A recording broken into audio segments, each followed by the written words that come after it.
Hello students, welcome to your computer class. Now today we will see the practical of your chapter tables in MS Access. ठीक है, अभी तक आप लोगों ने देखा कि इस आप टेबल में डेटा एक्सेस में टेबल कैसे क्रिएट करें, थ्योरेटिकल देखा टेबल कैसे क्रिएट कर रहे हैं, डेटा टाइप कैसे चेंज कर रहे हैं, फील्ड को रीअरेंज कैसे कर रहे हैं, रीनेम कैसे कर रहे हैं। जो भी चीज़ हम लोगों ने प्रैक्टिकली देखी, जो भी चीज़ हम लोगों ने थ्योरेटिकल देखी, अब हम लोग उसको प्रैक्टिकली देखेंगे। ठीक है, नाउ सबसे पहले हम एक टेबल क्रिएट करते हैं। टेबल हम क्रिएट करेंगे डिज़ाइन व्यू में। First open in the design view,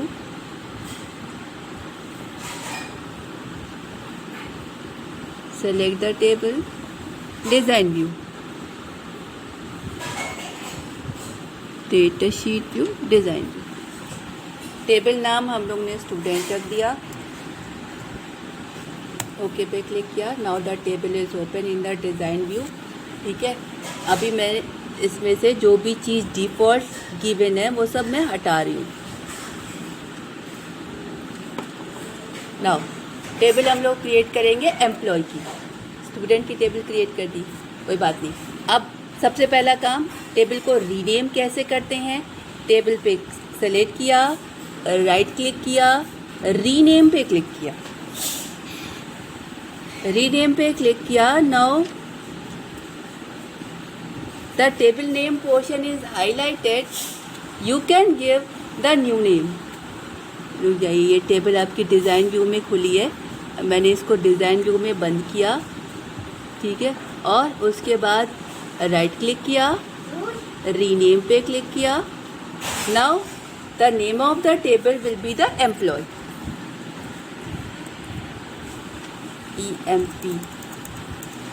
EMPLOYE, employ.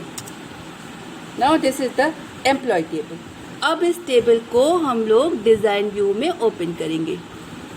Right click किया, open in the design view. ये यहाँ से भी आप टेबल का डिज़ाइन व्यू ओपन कर सकते हैं। टेबल पे एक तो कॉर्नर में बटन होता है, ठीक है, उस बटन से आप टेबल को डिज़ाइन व्यू में क्लिक कर सकते हैं। अदरवाइज टेबल पे राइट क्लिक किया, ओपन पे क्लिक करेंगे तो डेटा शीट व्यू खुलेगा, डिज़ाइन व्यू पे क्लिक करेंगे तो डिज़ाइन व्यू खुलेगा। Now the design view is open. अब हम लोग एम्प्लॉय टेबल क्रिएट करते हैं। ठीक है, सबसे पहले employ ID, the field is not valid, वो एक employ ID. Auto number means automatically generated a number, okay, no problem. ठीक है, E name, employ name, it is the string. यहाँ से आप टेबल का डेटा टाइप देते हैं। ठीक है, इस पर क्लिक किया, जितने डेटा टाइप अवेलेबल हैं वो सारे के सारे दिख रहे हैं। ठीक है, आपको टेक्स्ट देना हो, मेमो देना हो, नंबर देना हो, डेट एंड टाइम देना हो, करेंसी देना हो, जो देना हो आप यहाँ से दे सकते हैं। मैंने ई नेम को टेक्स्ट दिया। उसके बाद आइए एड्रेस मैंने दिया मेमो टाइप। इसके बाद date of birth,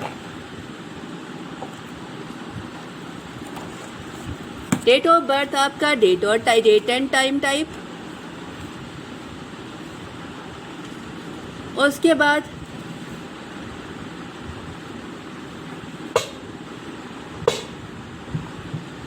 date and time type. उसके बाद सैलरी, ये नंबर टाइप।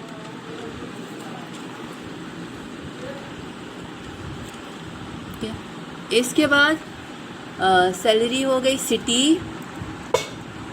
सिटी भी आपका टेक्स्ट टाइप। कौन सा बचा इसमें memo, number, date and time, ये हो गए। करेंसी नहीं लिया, ऑटो नंबर ले चुके हैं। यस नो भी ले लेते हैं। ग्रेजुएट और नॉट, ग्रेजुएट, ये फील्ड हम लोग देंगे yes no type, means it is receiving yes और नो। ठीक है, सफिशिएंट वन। सेव करते हैं। सेव करने के लिए इस पर क्लिक किया, क्लोज पे वो पूछेगा save yes, it ask a name ask okay. फिर से इसको हम डिज़ाइन व्यू में ओपन किया। नाउ अब हम लोग ने क्या क्या चीज़ें देखी थी वो सारी की सारी हम लोग करके देखते हैं। सबसे पहले सेटिंग अप अ प्राइमरी की। प्राइमरी की क्या होता है कि वो फील्ड जिससे आप किसी भी टेबल को आइडेंटिफाई करते हैं, ठीक है। तो यहाँ पर एम्प्लॉय वाले टेबल में जो एम्प्लॉय आईडी है it should be the primary की। कैसे प्राइमरी की होना चाहिए, ये देखिए, ये आपका कॉलम सेलेक्टर वाला एरिया है। आपको किसी भी कॉलम पर काम करना हो, किसी भी कॉलम को सेलेक्ट करना हो, उसके कॉलम सेलेक्टर वाले एरिया पे क्लिक कीजिए।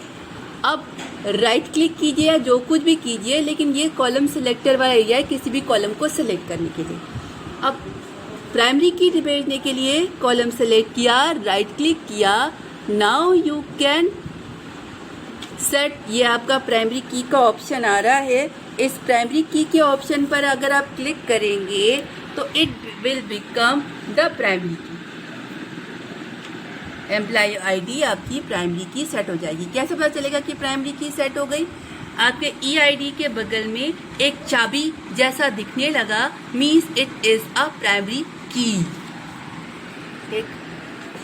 Saving a table, saving a table means if you are in the design view just close the view, वो अपने आप ही सेव करेगा, ठीक है। और you can click on the save or the save as to save the changes in the structure of the table. अब इसके बाद rearranging the field.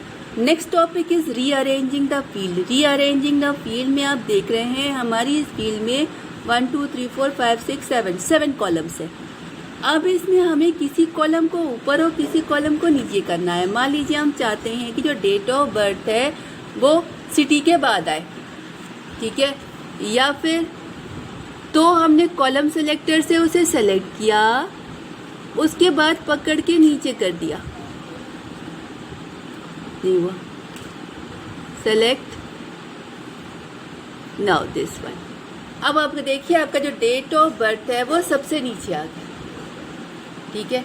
किसी भी कॉलम पे आपको काम करना हो, पर्टिकुलर उस कॉलम को सेलेक्ट किया, हमें मान लीजिए ग्रेजुएट को सबसे ऊपर करना है, मतलब एम्प्लॉय आईडी ई नेम के जस्ट बाद में ग्रेजुएट या यस नो पे क्लिक करना है।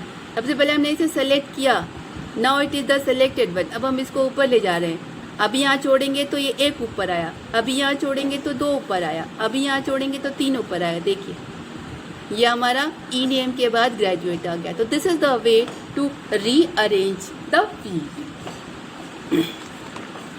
इसके बाद inserting and deleting the field. Inserting and deleting the field में हो आपका मान लीजिए कोई फील्ड आपको ज़्यादा लग रही है, आपको उसे हटाना है या कोई नई फील्ड बीच में इंसर्ट करनी है, ठीक है। जैसे इस टेबल में हम लोग क्या इंसर्ट कर सकते हैं, एम्प्लॉय है, सिटी, हाँ डेजिग्नेशन, एम्प्लॉय का डेजिग्नेशन। डेजिग्नेशन का मतलब होता है पोस्ट। हमें एम्प्लॉय की पोस्ट को ऐड करना है और ये हम ग्रेजुएट के बाद एड्रेस के ऊपर फिट करना चाहते हैं। सेलेक्ट किया, राइट क्लिक किया, ठीक है। अब देखिए इंसर्टिंग का काम आप 2 जगह से कर सकते हैं। जहाँ पर आपको चाहिए वहाँ उस कॉलम को सेलेक्ट करके राइट क्लिक किया, इंसर्ट रो, इस रो के ऊपर एक नई रो आ जाएगी, देखा।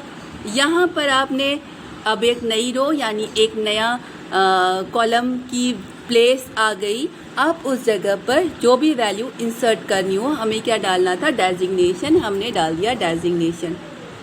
Designation, designation is text type, ठीक है। एक तो तरीका ये हुआ।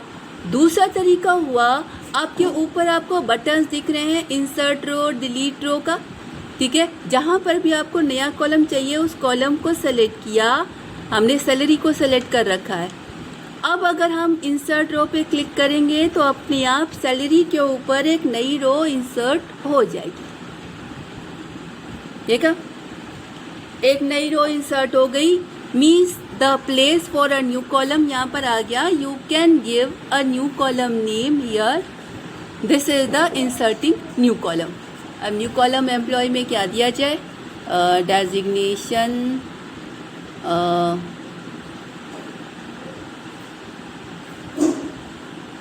डिपार्टमेंट,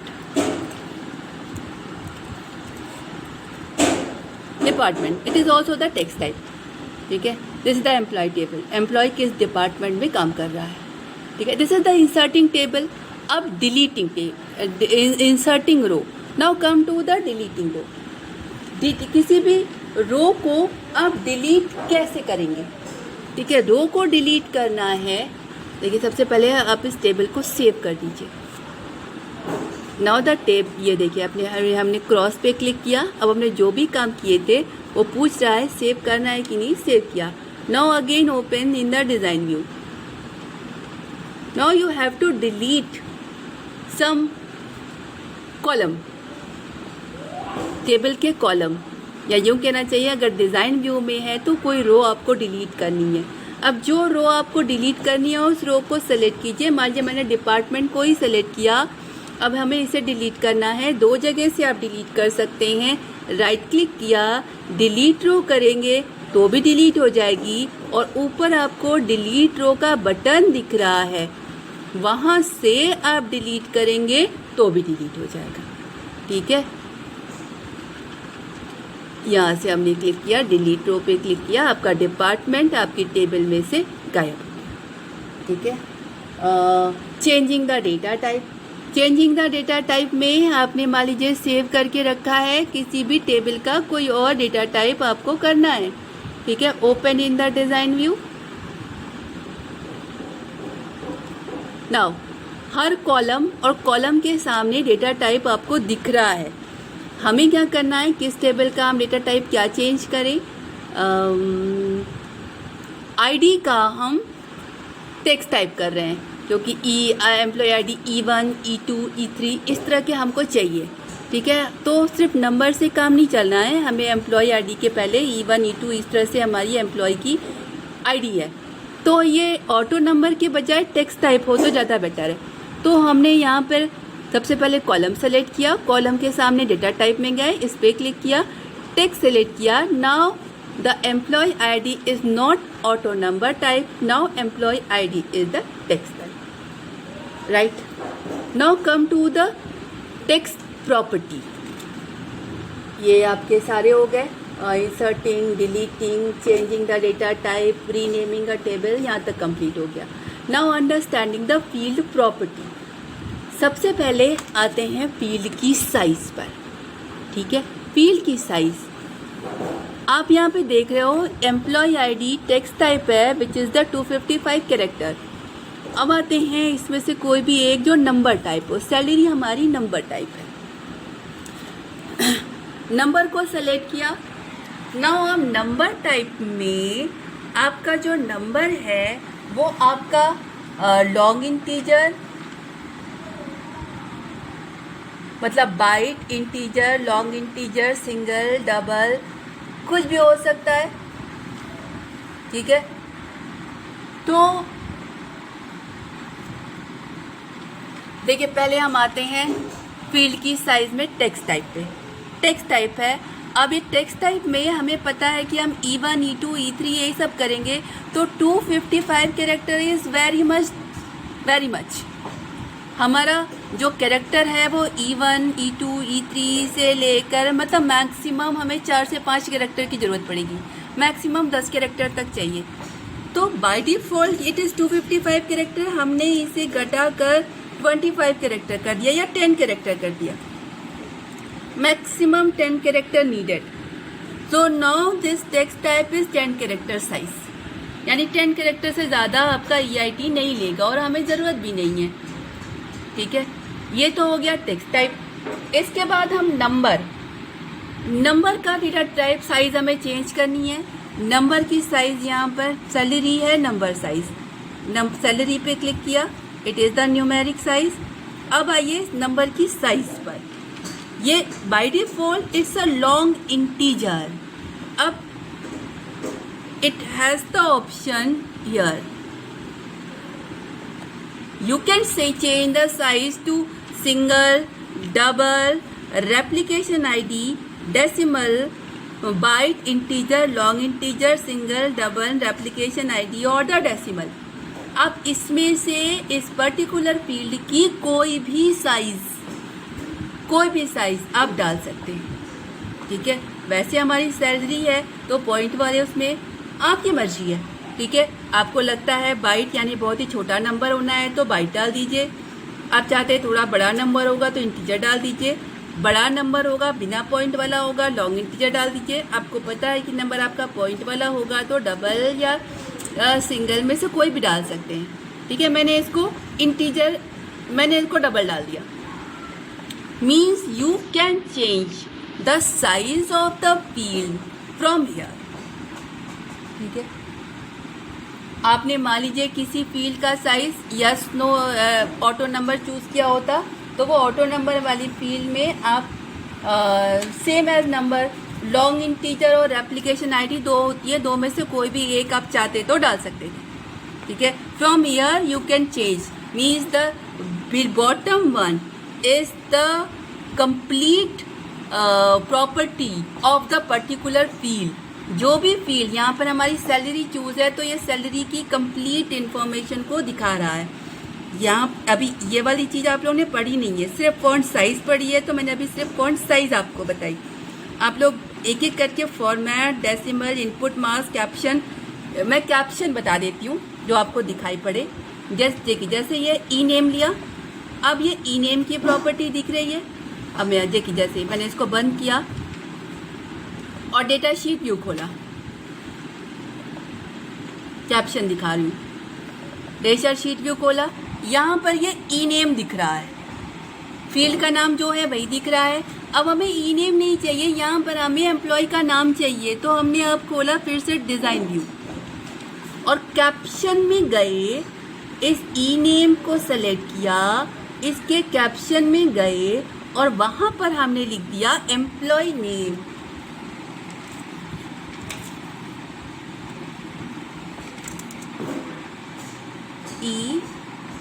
EMPLOYEENAME, मतलब एम्प्लॉय नेम के करस्पॉन्डिंग कैप्शन में हमने एम्प्लॉय नेम लिखा, ठीक है। सेव करके बंद किया, नाउ क्लोज किया, वो सेव करने के लिए मांगेगा, यस किया। अब इसको डेटा शीट व्यू में खोलिए, यहाँ पर आपको ई नेम नहीं दिख रहा है, यहाँ पर आपको जो कैप्शन सेट किया है वो दिख रहा है, that is the employ name. तो ये जो कैप्शन आप सेट करते हैं, जब आपकी टेबल डेटा एंट्री के लिए ओपन होगी तो कॉलम का जो नाम दिखाई पड़ेगा वो वही होगा जो कैप्शन में लिखा है। आपकी कॉलम का नाम ई नेम है, कैप्शन में एम्प्लॉय नेम लिखा है, तो यहाँ पर एम्प्लॉय नेम लिख रहा है, ठीक है। Sufficient one. अब आगे बाकी चीज़ें हम लोग पढ़ेंगे तो नेक्स्ट प्रैक्टिकल क्लास में देखेंगे। अभी तक जितना पढ़ा था वो हम लोगों ने देख लिया। Okay, thank you.